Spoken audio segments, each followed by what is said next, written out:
وقتی رفیق احمقی داری. الو اداره برق بفرمایید. برای چی برق قطع کردی؟ طبق منطقه بندی باید قطع می‌کردی. میگم چرا برق قطع کردی؟ عزیز جان بر اساس منطقه. اساسا ولش کن، برق برای چی قطع کردی؟ حالا چی شده مگه؟ تو بخواستی بشه رفتم تو همون برق رفتش، چشه نمیبینه، میخواستم قوطی شامپونه بردارم اشتباه یه قوطی دیگه برداشتم. حالا چی شده؟ چطور شده؟ همومی مومم کف همومه. چه کمکی از دست من برمیاد؟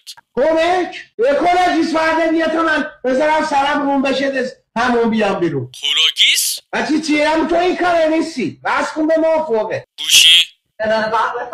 برای چی؟